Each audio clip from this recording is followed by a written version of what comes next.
guys are awfully quiet. Expecting more of the East Coast crowd down south. But thank you for being here today. Obviously, day one. Day one is what you wait for, what you work for this entire time. But day one for us is always going to be about mentality.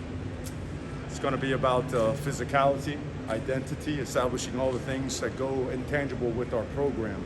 Making sure our guys are starting to get a very good understanding of our systems and running those systems, as well as situational football.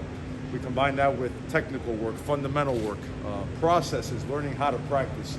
We've got to build really good habits, like really, really strong, hardcore cultural habits that make us elite human beings who will also be elite football players. So with the challenge right now being getting off that field quickly, getting your food, getting showered up and getting to class early, because early is on time. So all these things come together when you have spring practice, but certainly it's that next phase for us. First day, some good energy, long ways to go, right? We're kind of here and we want to go over there, and we've got that big gap, but that's what you would expect in a day one, but there is good energy. We're not very deep, but we are working hard, and there's a lot of enthusiasm.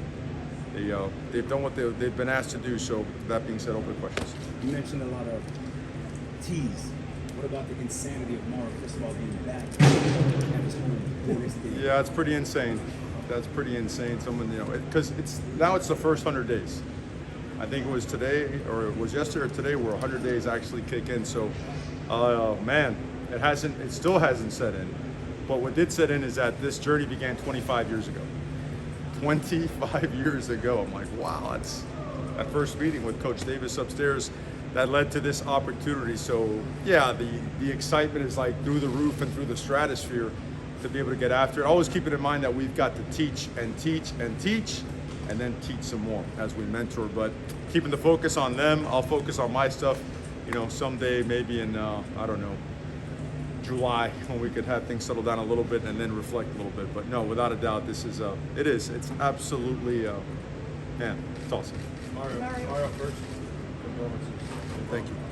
How much therapy was this for you getting back out here on the field? Oh, that's exactly what she wanted.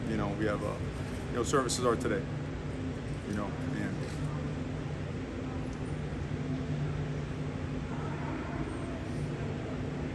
this is exactly what she wants. And so it's all good. And again, the energy, being around these guys, the enthusiasm is it's very real. And they know that, I go, I just go. And so today's about going and moving forward and making sure that everything that was ever taught to us, my brother and I, that's always carried on in our daily doings. There's a lot of teaching out there. A lot of teaching. These guys are more teachable than I was growing up, that's for sure. Mario, also my condolences, everyone's, I think. You always talk about how meaningful it is to be back home, and you got to spend the last 3 months with your mom.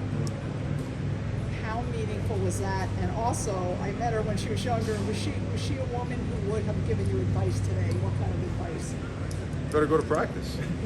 I make no bones about it. I mean, that's exactly, and the coaches were asking, what are you doing here? I'm like, I'm doing what I'm supposed to do. Job's not done. Job's not finished. And that's what we are supposed to do. So, no, she is the best part about her. She's relentless, tireless. There's no give, she's gonna finish everything, and that's what we do. That's the way we've been raised. So I think it's good. I think it was incredible to be on Green Tree today. Man, I remember practicing out here as a player. I remember coaching out here as a GA and as a position coach or whatnot. So Green Tree is sacred ground, guys. And when we step on that field, we got to understand that every time we step out on that field, that nothing but our very best will be good enough. It doesn't mean that the plays are perfect or the technique is perfect, but it means that every ounce of what we have has to be poured into what we do, and that's got to be the secret sauce of the Miami Hurricanes. It always has been, the way we work and the way we practice. We'll do a couple more questions for Coach. He's got to get to a service, but go ahead. We get to talk to the quarterbacks today, Tyler. Just kind of 100 days, what type of impressions they made, their approach. Those guys, they approach their responsibilities, their obligations like professionals. They're all about ball. They're in there spending extra time in the film room. They're hunting down coaches to get extra time with them as well. They're all about it. And they are great leaders, and they lead by example. And then you could feel them too. Their presence, they're vocal, and they're vocal in the right kind of way. sometimes when you have young leaders, they kind of just spew out whatever they feel at the moment. These guys are they're very intentional with everything they say and everything they do. And so very impressed with them. And just overall, I think the best message, we have to learn how to practice before we learn how to play. And as long as we continue making progress there, we'll be where we need to be at the end of the spring and then heading into, the summertime. We're We're good. We got a couple more. I go fast. We're good. You mentioned, kind of a I'm lack sorry, brother. You're good. Man. I address fast.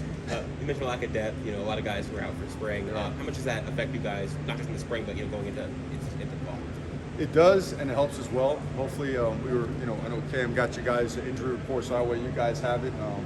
So that way, guys, we can always be open and transparent as much as we can be without giving up anything game plan-wise.